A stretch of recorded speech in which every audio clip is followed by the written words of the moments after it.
In January 2009, police in the quiet town of Suzhou, China, stumbled upon a massacre that would haunt the nation for decades. 8 bodies, ranging from a toddler to the elderly, were discovered scattered between a lonely scrap metal yard and a village home, all brutally butchered with an axe and a spear. But the true horror wasn't just the brutality. It was the revelation that the killer wasn't finished. He had a list, and he was hunting for 9 more victims. Before we dive into the twisted mind of the Junk King, please support the channel by hitting that subscribe button. To understand the darkness of this case, we first have to understand the atmosphere. In the traditional Chinese calendar, there is a period known as Xiaohan, or minor cold. It is a time when the sun weakens and a biting chill settles over the land, turning the breath to frost. In 2009, minor cold fell on January 5th.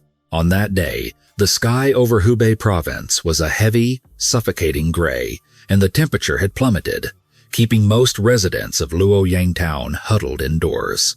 At 8 a.m., Mrs. Wang, a resident of the Jiukoyan village, was braving the freezing temperatures to sweep her courtyard. The silence of the morning was broken by a stranger, a man walking with a sense of urgency. He stopped at her gate and asked if she knew a man named Xenllin, the owner of a local scrap metal collection station. Mrs. Wang didn't know the stranger, but she certainly knew Xenllin. In a small village, everyone knows everyone, and Zhang was a prominent figure, a businessman known for being charitable to the poor. Mrs. Wang, being a hospitable neighbor, invited the shivering stranger inside for a cup of hot tea. As they warmed their hands, she spoke highly of the scrapyard owner. She explained that Xenllin was a close friend of her next-door neighbor, a 44-year-old widow named Zhu Deqing. Mrs. Wang told the stranger that Zhang and the widow shared a close bond. Whenever Zhang visited, there would be a feast, and Mrs. Wang was often invited to join. However, as soon as the conversation touched on the relationship between the scrap dealer and the widow, the stranger's demeanor shifted. He stood up abruptly, muttered that he had urgent business, and left without finishing his tea. His behavior was odd, almost suspicious.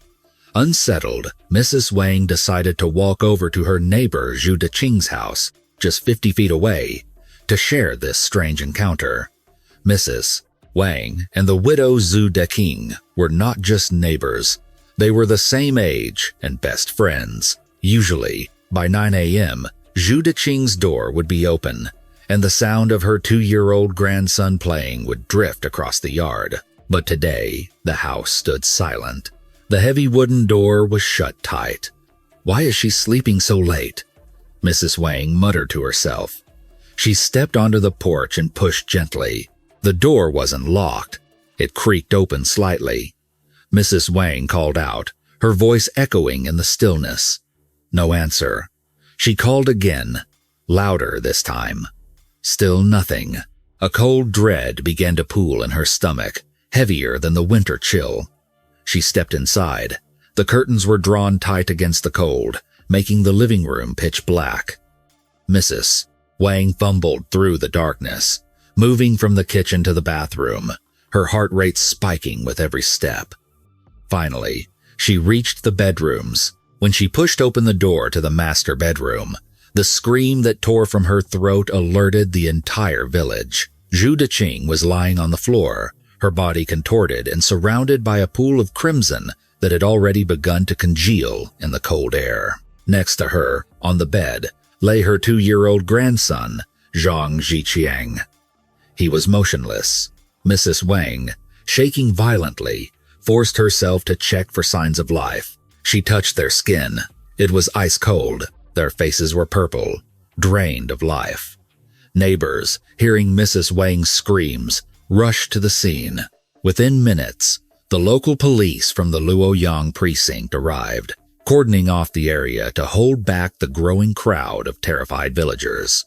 The initial forensic assessment painted a grim picture. The widow, Zhu Deqing, had suffered horrific violence. She had 10 distinct wounds on her head, face, and chest. The medical examiner noted that the wounds were not clean cuts like those from a knife. They were jagged, crushing injuries caused by a heavy, blunt object. Based on the curvature of the impact sites, detectives quickly identified the likely murder weapon, an axe with a blade roughly 4 to 5 inches wide. The deepest wound was centered on her skull, a fatal blow delivered with immense force. The toddler, Zhang Zicheng, had been killed in his sleep. He was found tucked under a blanket that covered him from the waist down. He had only 2 wounds, one to the head and one to the chest, but they were inflicted by the same weapon. The scene suggested a merciless efficiency. The killer had likely targeted the woman first, and the child was collateral damage, silenced to leave no witnesses. Detectives noted that the time of death was likely between 10 and 11 p.m. the previous night, January 4th. However, the freezing temperatures made pinpointing the exact hour difficult, as the cold had preserved the bodies. While the main bedroom showed no signs of forced entry, the adjacent spare room told a different story. The window security bars had been pried apart, creating a gap about 16 inches wide and 12 inches high. It was small, but large enough for a person of slight build to squeeze through. The police reconstructed the night of terror. The killer had pried the bars, slipped into the spare room, and crept toward the bedroom. The toddler was likely struck first. The noise must have awakened Zhu Deqing.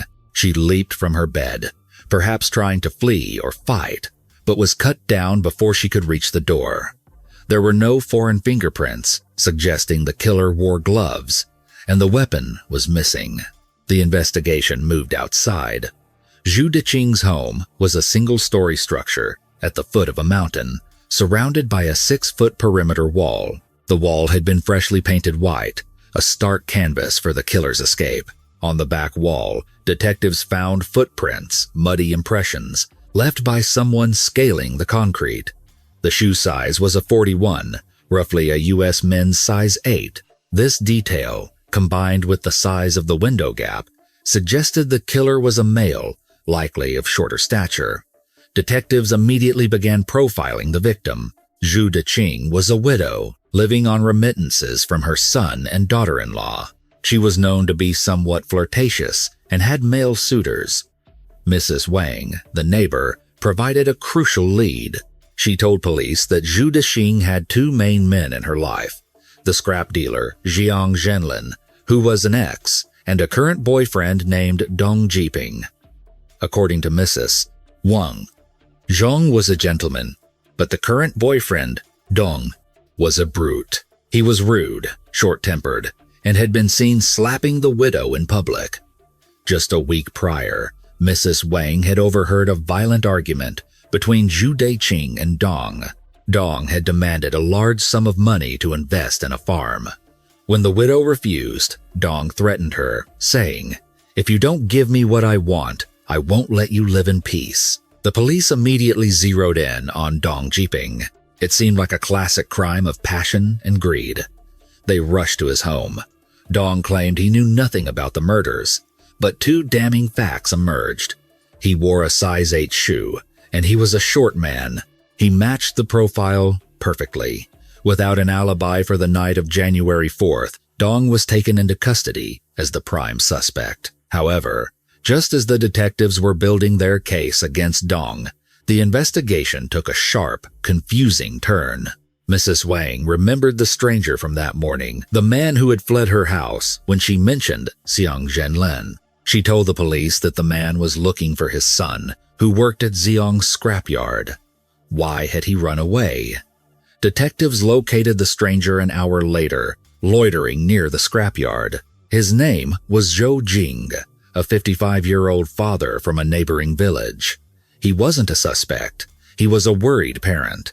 He explained that he was looking for his son, Wang Wanjin. "My son is deaf and mute," Zhou Jing explained, his voice trembling. "He works for Boss Shang at the scrapyard. He never stays out late. He rides his bike home every day at 5 p.m. sharp. Yesterday, he never came home." Zhou Jing had gone to the scrapyard the previous night, but it was pitch black and locked. He had returned at dawn, waiting for someone to open the gates, but the yard remained desolate. As the police were taking Zhou Jing's statement, their radios crackled to life. Dispatch was overwhelmed.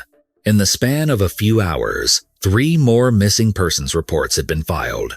2 men and an elderly woman were gone, and the terrifying common denominator, all of them had been heading to or worked at Zhang Xenllin's scrap metal station on the night of January 4th. The detectives froze. They had been interrogating the boyfriend, Dong, assuming this was a domestic dispute, but now they had a dead widow, her dead grandson, and at least 4 other people missing, all connected to one man, Xenllin, the charitable scrap dealer. Whether Zhang is the killer or another victim, we need to find him now, the lead detective ordered. A tactical team was dispatched to Xenllin's residence and scrapyard. The property was a fortress of silence. The heavy iron gates were padlocked. The house was dark. It was late afternoon on January 5th, and shadows were stretching long across the yard. Lacking a warrant to break down the gates without more concrete evidence of a threat inside, the police were forced to stake out the location and wait for morning. The next day, January 6th, brought no sign of Zhang. Detectives interviewed neighbors and found a friend who had lent Zhang a motorcycle early on the morning of the 5th. Zhang had claimed his mother was critically ill and he needed to rush to her bedside. Police called Zhang's mother immediately. She was confused. "I'm not sick," she said, "and my son hasn't been here." The lie was the final key. Zhang Xenllin was on the run. Detectives cut the locks and stormed the scrapyard. The compound was cluttered with piles of rusted metal, old machinery, and debris. At first glance, it seemed empty. But as they swept the area, a detective noticed something odd near the pigsty at the back of the property. There was a large, heavy tarp thrown over a pile in an unused animal pen. It looked too intentional. With gloved hands, the detective gripped the corner of the stiff, freezing canvas and pulled it back. The smell of copper and death hit them instantly. Beneath the tarp lay 2 bodies, frozen in rigor mortis. They were young men. Police summoned Zhou Jing, the father who had been searching for his deaf son. The old man collapsed in grief. He identified one of the bodies as his son, Wang Wanzhen. The other victim was identified as Long Jiafu, another deaf-mute employee of the yard. But the horror was just beginning. 50 feet away, near a wood-fired kitchen, officers found another pile, this one larger and more grotesque. Stacked upon each other like firewood were 4 more bodies, 3 women and 1 man. The scrapyard wasn't a business anymore. It was a mass grave. By 3 p.m. that afternoon, the forensic team had cataloged the carnage. 6 bodies in the scrapyard, 2 bodies in the widow's home, 8 dead. The sheer scale of the violence was numbing. The victims in the yard had been killed with a brutal combination of weapons. They had suffered blunt force trauma to the head, consistent with the axe used on the widow, but they also had puncture wounds in their chests and abdomens, inflicted by a sharp, spear-like object. The blood trails told a story of a methodical hunt. The 2 deaf employees had been killed in the pigsty. The other 4 had been slaughtered in a small room inside the scrap station. The floor and walls were painted in arterial spray, and then their bodies had been dragged across the freezing ground to the woodpile. Identifying the victims revealed the killer's total annihilation of his own circle. They were Wang Wanjin, 24, and Long Jiafu, 27, the 2 deaf employees. Ding Yonglan, female, 63. Zhang Guo, male, 54. Xu Heilan, female, 56. Guang Shu, female, 69. With the exception of Guang Shu, who was a neighbor, everyone else was an employee or associate of the scrapyard. The medical examiner determined that all 8 victims, the 6 at the yard, and the 2 at the widow's house, had died within the same 24-hour window. The level of overkill was staggering. One victim had 28 separate stab wounds to the chest. Their heart and lungs were shredded. There was no longer any doubt about the suspect. This wasn't a robbery gone wrong. This was an extermination. The police combined the two crime scenes into a single investigation. They were looking for one man, Xenllin, the 35-year-old junk king of Suzhou. News of the January 4th massacre exploded across China. The brutality of the crime, 8 people slaughtered in a single night, sent shockwaves through the central government. The Ministry of Public Security took immediate notice. This was now a Class A priority case. A nationwide manhunt was launched. Xenllin was described as 5'8", with short hair, dark skin, and a large burn scar on his back. A reward of 50,000 yuan, roughly $7,300 at the time, was placed on his head. But Zhang had a head start. He had vanished into the vast, migrating crowds of China's winter travel rush. As police plastered 20,000 wanted posters across train stations and bus terminals from Shanghai to Hainan, one question plagued the investigators more than the where. It was the why. Why would a man known for his business acumen and charity, a man who built a fortune from trash, suddenly wake up and butcher 8 people, including the woman he supposedly loved and a 2-year-old child? What snapped in the mind of the junk king? The manhunt for Xenllin was now a national priority, a high-stakes dragnet tightening across the vast expanse of China. Police detectives worked on the assumption that Zhang, a man with cash and connections, would try to vanish into the anonymity of a megacity.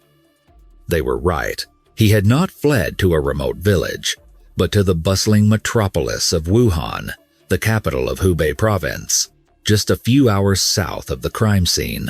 For 5 days, the killer moved like a ghost, blending into the winter crowds. However, his luck ran out on the morning of January 11th. At roughly 9:30 a.m., police received a frantic tip from a shop owner in Wuhan. A woman reported that a man matching the description on the wanted poster, specifically the dark complexion and the intense, brooding eyes, had just entered her store to buy breakfast. The local precinct immediately mobilized a tactical team of 40 officers to swarm the area. But Xenllin possessed a predator's instinct. Sensing the shift in the atmosphere, or perhaps spotting a patrol car, he abandoned his breakfast and melted away into the labyrinthine alleys before the net could close. The close call only intensified the search. Officers began combing through the city's underbelly, the transient hubs, the bus stations, and the waste depots where a man like Zhang would feel most at home. At 11:18 a.m. that same day, the search team descended on an open-air scrap metal recycling station located off Development Avenue, number 156. It was a chaotic sprawl of cardboard and rusted iron, the kind of place where homeless migrants often sought shelter from the biting wind. There, squatting on a stack of discarded cardboard boxes, was a man. He wore a low-brimmed baseball cap pulled down tight to obscure his face, and a black jacket with distinctive lapels. It was him. The police did not hesitate. They rushed the figure, pinning him to the ground before he could reach for a weapon or flee. They checked his identification, but they already knew who they had. It was Xenllin, the most wanted man in the province. Taken back to the interrogation room, the detectives expected resistance. They anticipated a man who would lawyer up, deny everything, or feign insanity. Instead, they found a man who seemed almost relieved. Faced with the photos of the carnage he had left behind in Luoyang town, Xenllin did not flinch. He did not look away. He simply bowed his head and, in a voice void of emotion, confessed to everything. "I did it," he said. But the how was already known. The police needed the why. As Zhang began to speak, the image of a mindless monster faded, replaced by something perhaps more terrifying. A narcissist whose life was a long, slow fuse burning toward an inevitable explosion. To understand the massacre, Zhang took the investigators back to the beginning, painting a portrait of a man who believed the world owed him everything. Xenllin was born in 1974 in Luoyang town. He was the product of a broken home, his father a blacksmith and his mother a teacher. In a culture that traditionally prized male heirs above all else, being the only son in the Xiang family meant he was treated like a little emperor. His parents, despite their own volatile marriage that eventually ended in divorce, showered him with excessive affection. He was never told no. This lack of boundaries created a bully. By the time he was a teenager, Xiang was known less for his grades and more for his violence. He terrorized his classmates, earning a reputation that made him unemployable after he dropped out of school at 18. With no diploma and a bad attitude, he had few options. His father, trying to salvage his son's future, helped him open a small shop behind the local bus station to buy and sell scrap metal. It was dirty, unglamorous work, but it was a start. In 1995, his father died of tuberculosis. Suddenly, alone and seeking stability, Xiang decided it was time to settle down. In rural China, marriages were often pragmatic arrangements, and through a matchmaker, he was introduced to Lu Guihua, a local woman from the same town. They dated briefly and married in the spring of 1996. The early years of their marriage were defined by struggle. The scrap business was volatile, and Xiang, hungry for wealth, closed the shop to chase other ventures. For 3 years, the couple drifted across the province, working odd jobs, trying to find a foothold in China's booming economy. They failed repeatedly.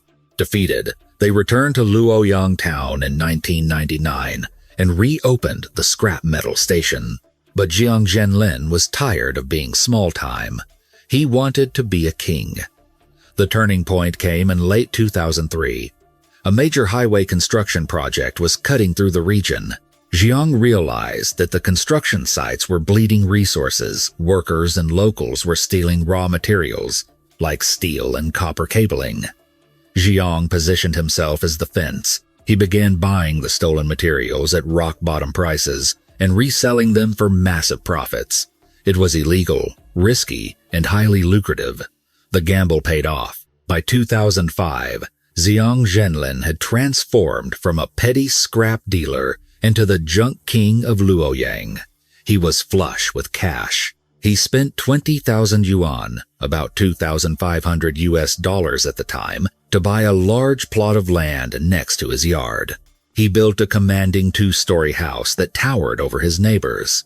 He bought a second property in the town center. He walked the streets with the swagger of a self-made millionaire, the envy of the village. From the outside, he had it all. But inside the walls of his new mansion, the marriage was rotting. The core of the conflict was a deep-seated traditional obsession. Xenllin desperately wanted a son to carry on his family name.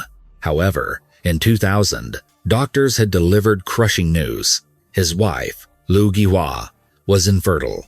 For Zhang, this was not just a medical issue, it was a personal insult. He began to view his wife as defective. The physical abuse started shortly after. He beat her regularly, treating her like a disobedient employee rather than a partner. In a desperate attempt to save the marriage and satisfy his paternal instincts, Lu Guihua adopted a baby girl found abandoned near their gate. For a brief moment, the child acted as a bandage over the wound. They raised the girl together, and the violence subsided slightly. But the bandage couldn't hold. Zhang looked at his adopted daughter and saw only what she wasn't. She wasn't a boy, and she wasn't his blood. The obsession with a male heir continued to gnaw at him. In 2007, Zhang decided that if his wife couldn't give him a son, he would find someone who could. He set his sights on Zhu Deqing, the widow who lived just down the road. Zhu Deqing was 43 years old, 9 years older than Zhang, but she was vibrant, stylish, and maintained her beauty in a way that Zhang found intoxicating. She was a regular customer at the scrapyard, selling odds and ends to make ends meet. What started as a business transaction quickly evolved into a passionate affair. Zhang became brazen. He stopped hiding the relationship. He spent his nights at the widow's house, leaving his wife alone in the mansion he had built. The entire village knew about the Junk King and his older mistress. It was a public humiliation for his wife, Liu Guihua. For months, Liu Guihua endured the whispers and the loneliness, focusing on raising their adopted daughter. But in April 2008, the dam broke. She confronted Zhang, demanding he end the affair. His response was cold indifference. He told her that he needed a son, implying that his infidelity was a duty to his ancestors rather than a betrayal of her. Pushed to her breaking point, Liu Guihua filed for divorce. This sparked a vicious legal battle. Zhang, fearing he would lose his fortune, secretly sold the townhouse in the town center to a third party, trying to hide the cash before the court could divide their assets. Liu Guihua, however, was no longer the submissive wife. She discovered the sale and stormed the buyer's house, declaring the contract void because the property was a shared marital asset. She blocked the sale, humiliating Zhang further. The war escalated from legal maneuvers to physical violence. Liu Guihua, fearing for her safety but furious at his cruelty, asked her nephew to intervene. One afternoon, the nephew cornered Zhang and delivered a severe beating, leaving the Junk King bruised and bloodied in the street. For Zhang, this was the ultimate loss of face. As he recovered from his injuries, his sadness calcified into a diamond-hard hatred. He looked at his wife not as the woman who had built the business with him, but as an enemy who had stolen his dignity. "I will make you pay," he whispered to himself. In September 2008, the divorce was finalized. The court was surprisingly fair, which only enraged Zhang more. Liu Guihua was awarded the townhouse in the town center, valued at roughly $23,000. Zhang kept the scrapyard and the family home. He was also ordered to pay 35,000 yuan, about $5,000 in child support for their adopted daughter. Zhang stalled on the payments, claiming poverty. But the real blow came when Liu Guihua, now an independent woman, decided to hit him where it hurt most: his business. She used her share of the settlement to open her own scrap metal collection station just a short distance from his. She wasn't just his ex-wife anymore. She was his direct competitor. Xenllin watched from his yard as customers, perhaps tired of his arrogance, began to drift toward Liu Guihua's new business. He became paranoid, convinced she was intentionally undercutting his prices to drive him into bankruptcy. He began telling anyone who would listen, "Sooner or later, she is going to die by my hand." Liu Guihua heard the threats. She went to the police, reporting that her ex-husband was unstable and dangerous. But in a tragic lapse of preventative justice, because Zhang had not yet physically attacked her since the divorce, the police only issued a verbal warning. They told him to stay away. Zhang nodded, smiled, and retreated into his dark thoughts. With his wife gone, Zhang thought the path was finally clear to marry his mistress, Zhu Deqing. He believed that once they were married, she would give him the son he craved, and they would live happily on the remaining profits of his empire. He went to her, ring in hand, expecting gratitude. He was wrong. Zhu Deqing looked at the man standing before her, a man whose business was failing, who was drowning in debt, and who was known for beating his ex-wife. And she said no. She told him she was 44 years old. She already had a grandson. She was not going to risk her health to have a baby at her age, nor did she want to deal with the village gossip that would come from marrying a younger, disgraced man. Her children, she added, were strictly against it. Zhang was stunned. He had blown up his marriage, lost half his assets, and ruined his reputation, all for her. And now she was rejecting him? By late 2008, the walls were closing in. The global financial crisis had hit, causing scrap metal prices to plummet. Zhang's business was bleeding money. He was forced to borrow 28,000 yuan, $4,000 from Zhu Deqing just to keep the lights on. He even swallowed his pride and borrowed 6,000 yuan, about $870 from his elderly mother, to cover his losses. He was broke. He was alone. He was humiliated. He looked around at the people in his life. His ex-wife was stealing his customers. His mistress was demanding her money back. His employees' men he considered beneath him were asking for their wages. In Zhang's twisted mind, he wasn't the author of his own misery. He was the victim. They were all parasites, feeding off his hard work, mocking his failures. And if he couldn't be the king, he would be the executioner. As the new year of 2009 approached, Xenllin stopped worrying about paying his debts.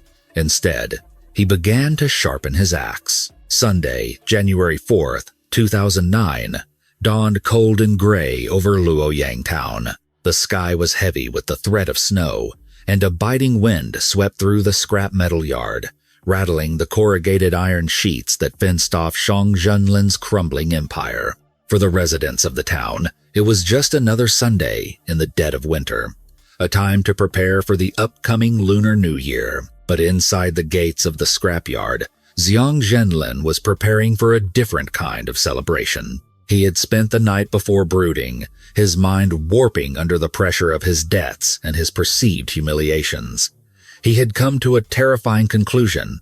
If he was going down, he would not go alone. He would scour the earth of everyone who had wronged him, disregarded him, or simply stood in his way.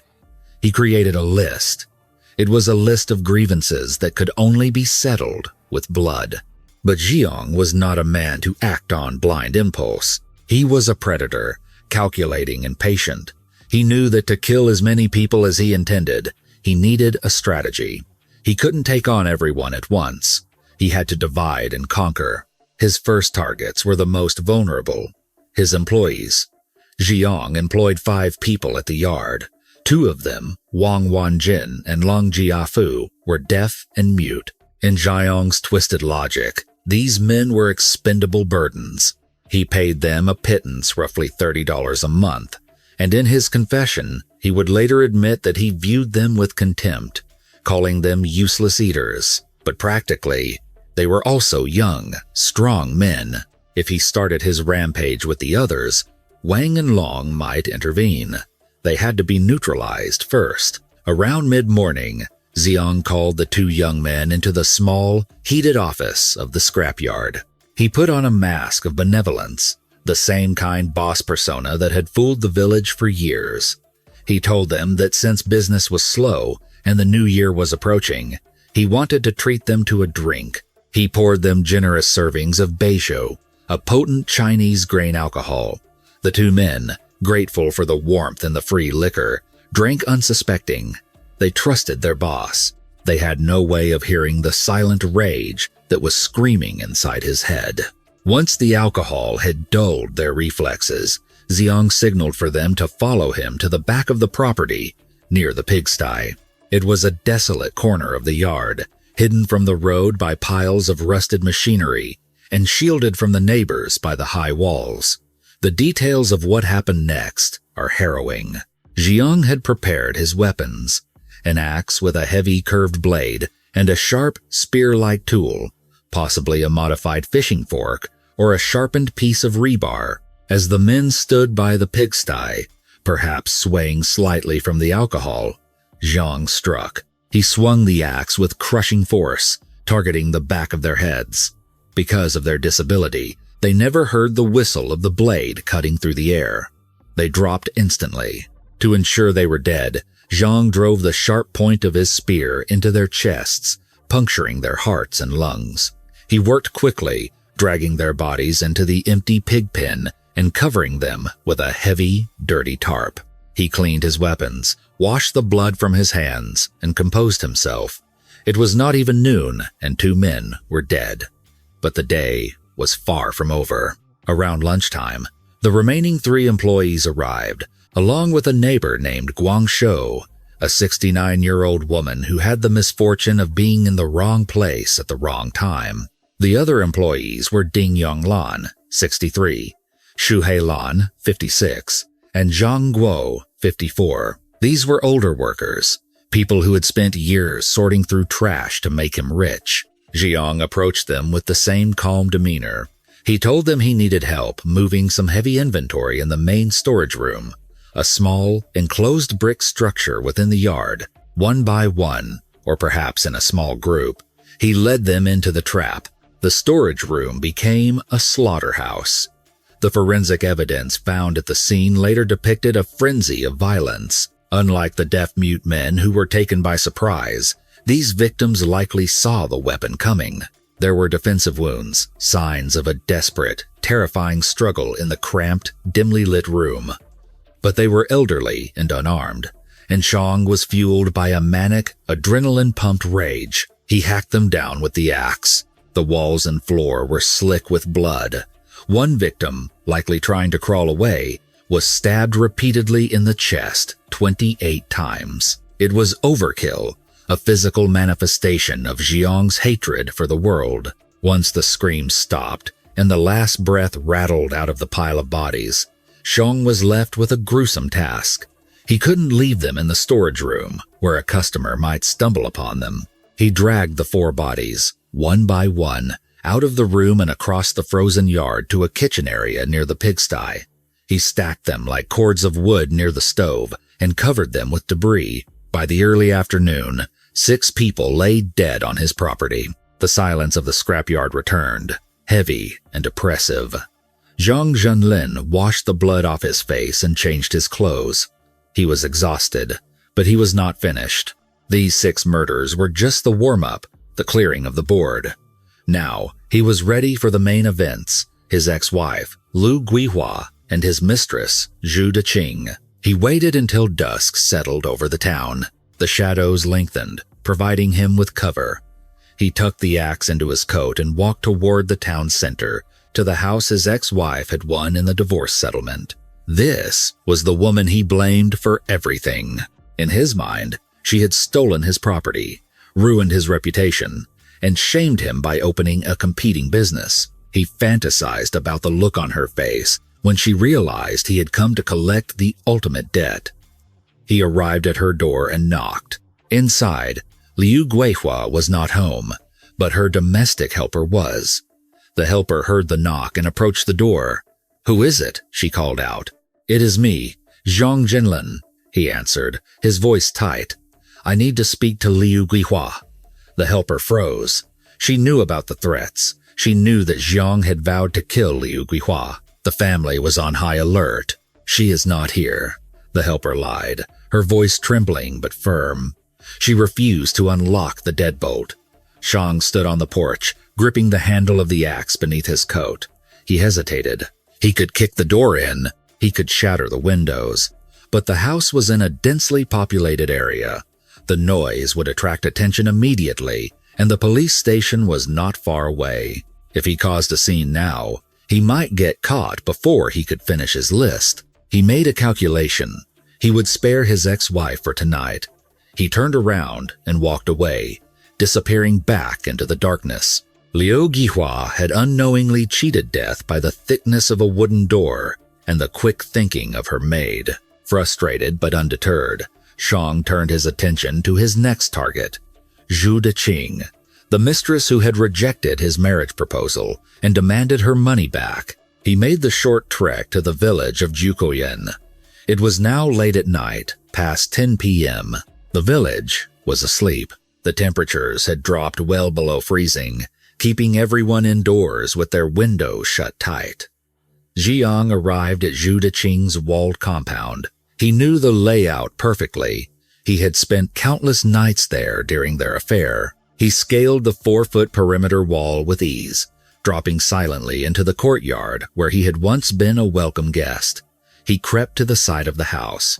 He knew that Zhu Deqing slept in the master bedroom with her 2-year-old grandson, Zhang Zhichang. He tried the doors, locked. He moved to the spare bedroom window. Using a pry bar he had brought along, he quietly bent the iron security bars until the gap was wide enough to squeeze through. He slipped inside the dark house. The air was warm, smelling of sleep and safety. He moved like a phantom through the hallway, the axe heavy in his hand. He pushed open the door to the master bedroom. As described in the investigation, the violence that followed was quick and brutal. He struck the sleeping child first, silencing him forever. The noise woke Zhu Deqing. She barely had time to register the dark figure standing over her before the axe descended. The woman he had claimed to love, the woman he had destroyed his marriage for, died in terror on her bedroom floor. Zhang stood over the bodies, breathing hard. 8 dead. The list was shorter, but not complete. He still had 9 more names in his head. Business rivals, ungrateful relatives, people who had slighted him. But the night was gone, and the sun would bring discovery. He exited the house through the front door, leaving it unlocked the detail that would allow Mrs. Wang to discover the bodies the next morning. Zhang returned to his scrapyard, but he didn't stay. He knew the police would come for him soon. He needed to run. Early on the morning of January 5th, while Mrs. Wang was discovering the bodies of the widow and the child, Zhang went to a friend's house.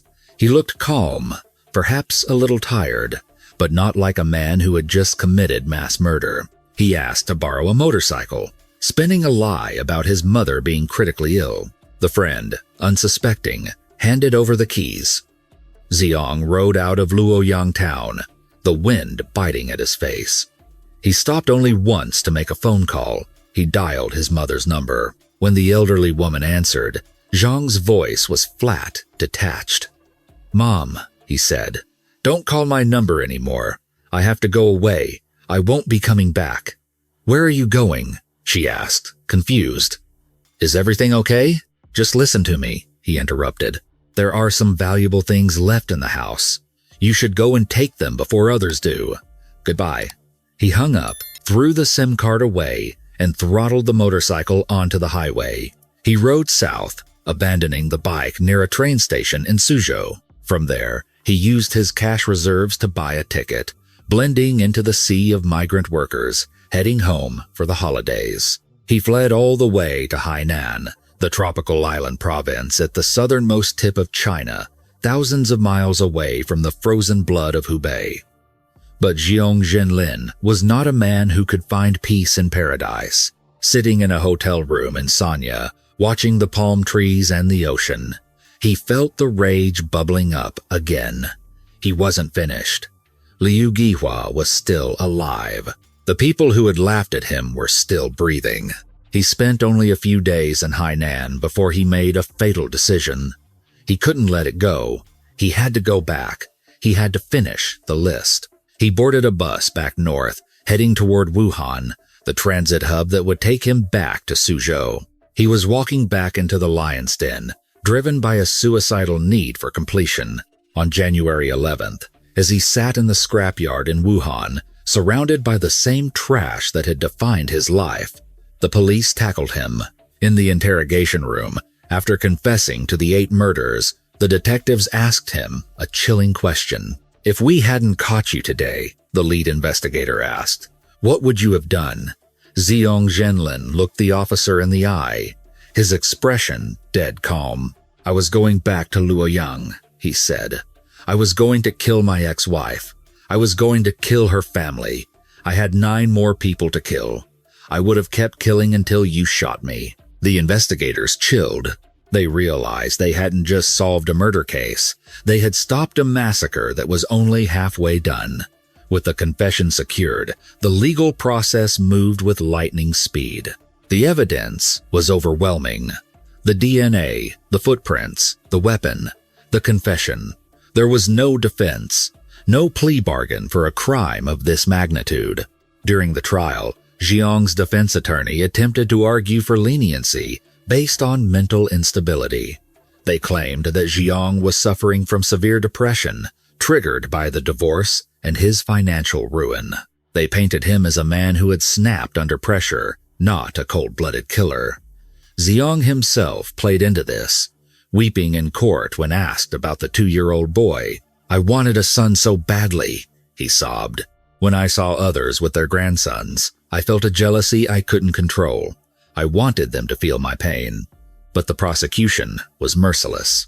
They pointed to the planning the alcohol used to sedate the employees, the strategic separation of the victims, the escape route, the list of future targets. This was not a psychotic break.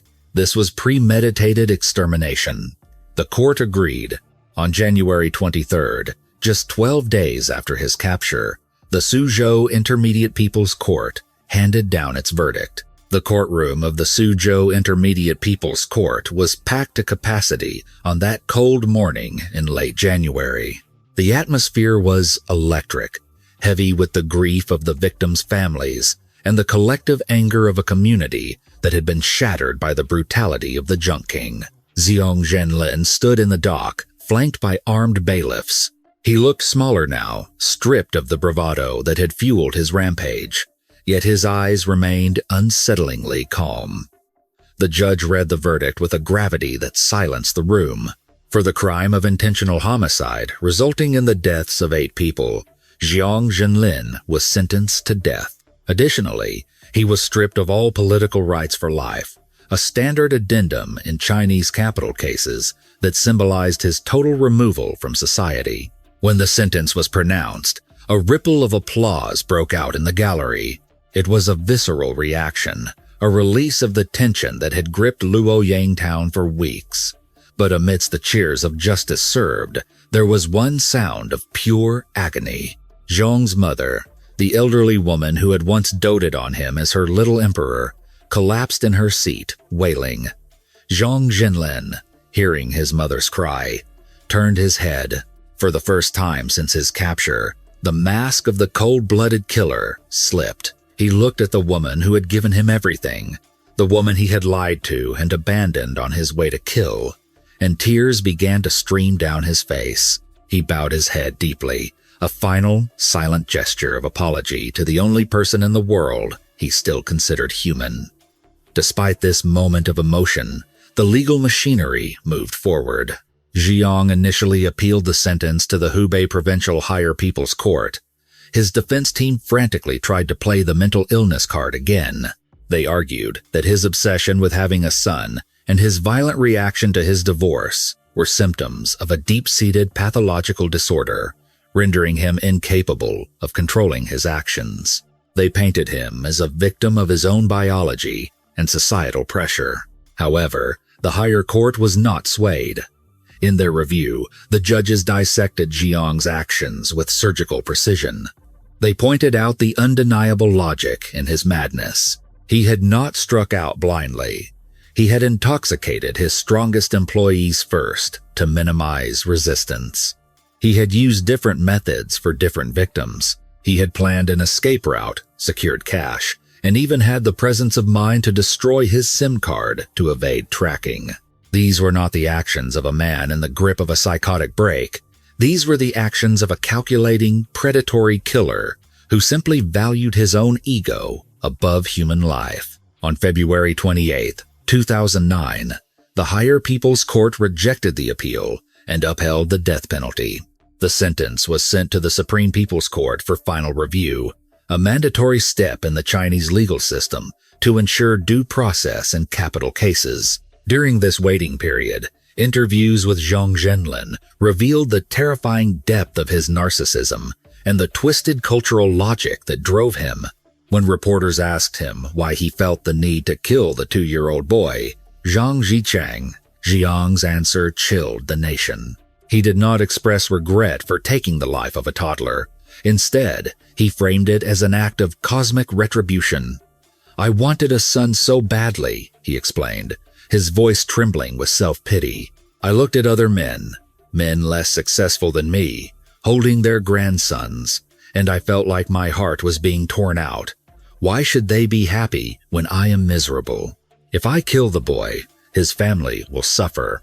They will feel the same pain I feel. That is only fair." This statement became the defining epitaph of the case. It exposed the dark underbelly of the traditional preference for male heirs in rural China. Xenllin was a man who had achieved financial success, who had built a fortune from nothing, but because he lacked a male heir to carry the incense of his family line, he viewed his entire existence as a failure. He was willing to annihilate 8 lives and planned to take 9 more simply to level the playing field of suffering. He also provided insight into the killings of his disabled employees. "I drank with them," he said casually. "I looked at them and thought, they are useless to society. They are a burden. It is better if they are not here." This social Darwinism, combined with his personal grievances, created a worldview where Zhang felt entitled to decide who lived and who died based on their utility to him. As the days ticked down toward his execution, Xenllin seemed to accept his fate. He told guards that he was tired. The rage that had sustained him during the massacre had burned itself out, leaving only a hollow shell. "At least now," he reportedly said, "I can finally sleep." On April 16, 2009, the final order arrived. The Supreme People's Court had ratified the sentence. Xenllin was to be executed immediately. In China, executions are typically carried out swiftly after the final review. Zhang was allowed a final meeting with his family. It is unclear what words were exchanged between the Junk King and the relatives he left behind, but one can imagine the crushing weight of wasted potential. He was a man who had risen from poverty to become a local tycoon, only to destroy it all because he could not conquer his own demons. On the morning of the 16th, Xenllin was led out of his cell. He was taken to the execution ground, a designated site on the outskirts of the city. There was no fanfare, no final speech. In accordance with the law, he was executed by lethal injection or firing squad, though reports from the time often leave the specific method in Hubei undisclosed. Firing squad was still common for violent offenders. At the age of 35, the life of the Junk King was extinguished. The aftermath of the Xenllin case left a scar on Chinese society that took years to fade. It forced a national conversation about the lingering toxicity of feudal ideas in modern China. The preference for sons is often discussed as a demographic issue, leading to gender imbalances. But in the case of Xenllin, it was revealed as a lethal psychological trigger. Zhang was a man trapped between two worlds. He lived in a modernizing economy where he could get rich recycling metal, but his mind was shackled to ancient traditions that defined a man's worth solely by his ability to produce a male heir. When he failed in that biological duty, his ego collapsed. He couldn't accept that he was the problem, so he decided that the world was the problem. His case also served as a grim warning about domestic violence and the escalation of threats. Zhang had threatened his ex-wife repeatedly. She had reported him. The police had warned him. But the legal system at the time treated these threats as family disputes rather than precursors to homicide. If the authorities had taken Liu Gihua's fears more seriously, if they had seen the red flags of a man spiraling into a vindictive rage, perhaps 8 people would still be alive. The victims, Wang Wanjin, Long Jiafu, Ding Yonglan, Zhang Guo, Shu Hailan, Guang Shu, Zhu Deqing, and little Zhang Zhiqiang were not just names on a police report. They were hard-working laborers, mothers, grandmothers, and a child with a whole life ahead of him. They were the collateral damage of one man's fragile ego. The scrapyard in Luoyang town eventually fell silent. The piles of metal were cleared away, and the blood was washed from the concrete. But for the residents of the village, the memory of that frozen January day remains. They remember the minor cold of 2009 not for the weather, but for the chill of realizing that a monster had been living among them, smiling, pouring tea, and sharpening his axe. Xenllin believed that by killing, he would equalize the suffering in the world. He wanted his victims' families to feel his pain. In the end, he achieved nothing but total destruction. He left no heir, no legacy, and no fortune. Only a story of horror that serves as a cautionary tale about the dangers of unchecked entitlement and the deadly cost of outdated traditions. The Junk King wanted to be remembered, and he is, but not as the patriarch he desperately wanted to be. He is remembered as the butcher of Suzhou, a man who had everything and burned it all down because he couldn't have the one thing he didn't need. That is the tragic and infuriating case of Zhang Zhenlin, the junk king who slaughtered 8 people because of a twisted obsession with having a son. It is a terrifying example of how dangerous a fragile ego can be when combined with archaic traditions. I want to hear from you in the comments. Do you think the police could have prevented this if they had taken his ex-wife's reports more seriously? Or was Xenllin a ticking time bomb that no one could have stopped? If you found this case compelling, please give this video a like and subscribe to the channel for more deep dives into the world's most shocking true crime cases. Stay safe, and thanks for watching.